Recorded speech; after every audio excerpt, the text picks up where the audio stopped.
What's up, lover researchers? It's Kevin. Welcome back to another video, and today is the moment you've all been waiting for. You asked me to show you step by step on creating a UX research project, so here we are. Whether or not you've done research in the past or not, welcome. For this 6-part series, I'm going to be your stakeholder, your mentor, and your BFF. What I want you to get out of this are two things. The first is to understand clearly what goes into the UX research process, and two, to be able to build your own portfolio from this series. So that means I want you to actually follow along and put in the work because you are badass UX leaders, not sit back and relax UXers, okay? And you know what? Share this video with a friend, grab a buddy to work on this with you, brainstorm ideas. It's gonna be fun. It will be fun. We're going to go over the entire step-by-step process of a research project, from defining the problem, identifying objectives, coming up with research questions, identifying our participants, selecting our methods, the tools we'll use, conducting the study, analyzing our data, all culminating in our final presentation of our insights. You're not going to find this anywhere else online for free. So smash that like button, subscribe, share this video, and grab a friend to work on this with you. By the way, I'm happy to team up with the Interaction Design Foundation as an educational partner. The Interaction Design Foundation is one of the largest resources in the world for design and research. I know some of you have taken their certification courses, and I've also used their resources when I was first getting into UX research. There's a ton of courses from beginner, intermediate to advanced on research, design, management, leadership that you can take and earn a certificate for finishing the courses.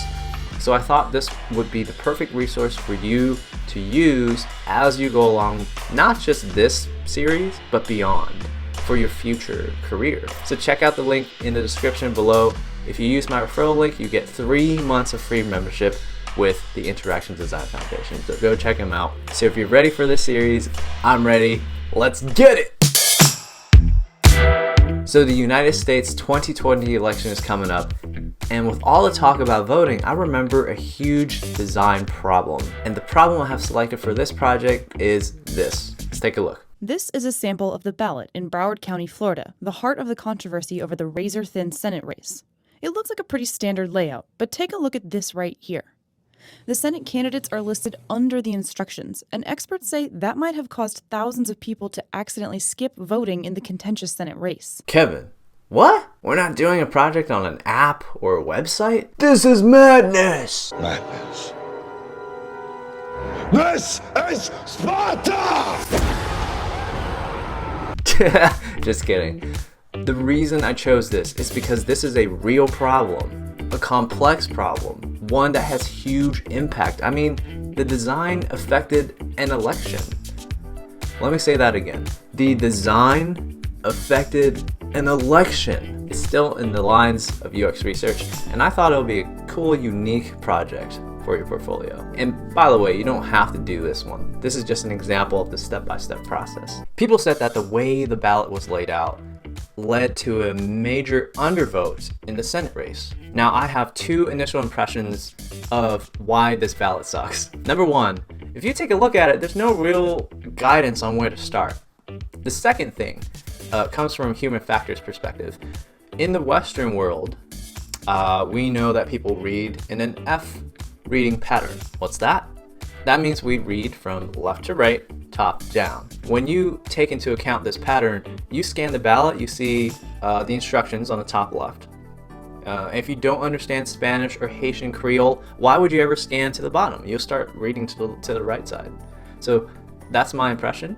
So you see, design can have a huge impact on real world issues, not just your latest app or website. So that's why we need good design to prevent these kinds of mistakes. All right, so let's imagine that I, stakeholder Kevin, comes to you, badass UX leader you, and I say, hey, I want to know if people are actually missing it or if they're purposely not voting.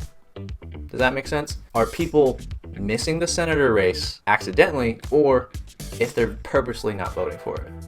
It's really hard to distinguish this. It's We got a lot of thinking to do. That's the question we want to tackle for this particular study. Compare the current ballot design to one that doesn't have the contest at the bottom. That's what I want to know. I made some prototypes. I'll put it up on the screen here. There are 2 mock-ups that I created. Does it look pretty convincing? I'm not a designer, but I think I did a pretty good job here. Anyway, there are 2 that I want you to test. But before I walk you through them, let me do a quick crash course in terminology. Let's talk about the variables in this study so that we can set the foundation. Variables are things that we manipulate and things we measure. Things that we manipulate are called independent variables. Things we manipulate, independent variables. Things that we measure are called dependent variables because they depend on what we manipulate. For example, in our case, our independent variable, the thing that we are manipulating, is the design. See, I'm manipulating the control condition, which is the regular ballot design, and testing it against the treatment design, which does not have the contest at the bottom of the instructions. That's what we manipulated. Now, our dependent variables are things we can measure. So that could be anything from how many people filled in the ballot, what their perceived ease of use, how long it takes them to do it, task load, general usability issues that we can measure. Make sense? I hope that was helpful. Maybe in a different series we can test different ballot designs. And if you want to do that for this series, go for it. Like if you want to test your country's ballot design versus another country's ballot design, go for it. I have tested 3 different ballots in the past, so if we were to do that, that wouldn't take too much time to organize, but let's not get ahead of ourselves. Okay, so I've presented the problem to you.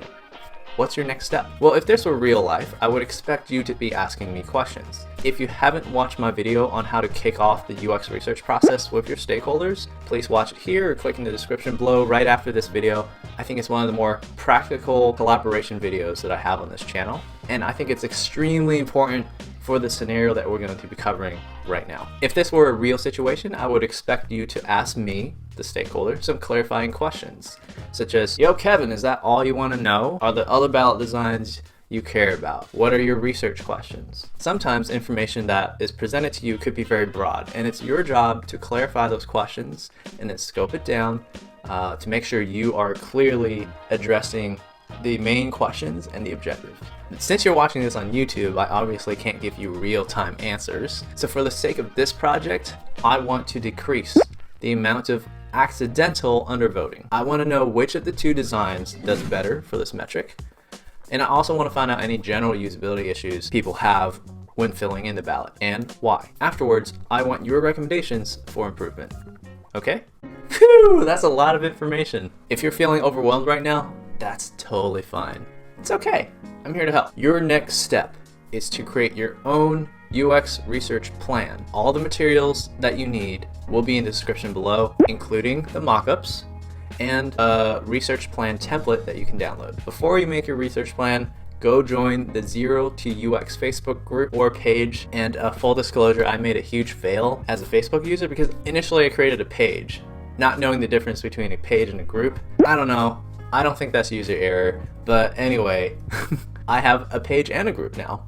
So the page has more people, so whatever. Join either one, make some friends, introduce yourselves, because I hope that's a place where people could just meet, share tips, share stories, resources in general, ask questions. But for this particular case, maybe you can find a buddy on there to work on this project with. Ask some questions with other badass UX leaders out there on this project. In your study plan, think about who you're going to test this with. How many people are you going to test this with? Think about how are you going to approach this with research? What methods might you use to address these questions? Might you do a survey? Might you do interviews? Might you do usability tests? I don't know. And think about if you want to test this in person or remotely. What kind of tools might you use for that? Will you do a within subject study? Will you do a between subject study? And what kind of questions will you ask them? Just think about these questions. All right, so congratulations for making it all the way to the end of part 1. Anyway, next week we're going to go over the study plan, the research methods. And if you want to share some of yours with me, feel free. Maybe I'll even use some of your research plans to test. Don't forget that if you want to augment your knowledge with UX classes from the Interaction Design Foundation, you can use my referral link down below to get 3 months of free membership. Comment down below if you're excited to get this ball rolling, share this video with a friend, start working on it with them, brainstorm ideas, and most importantly, have fun with it.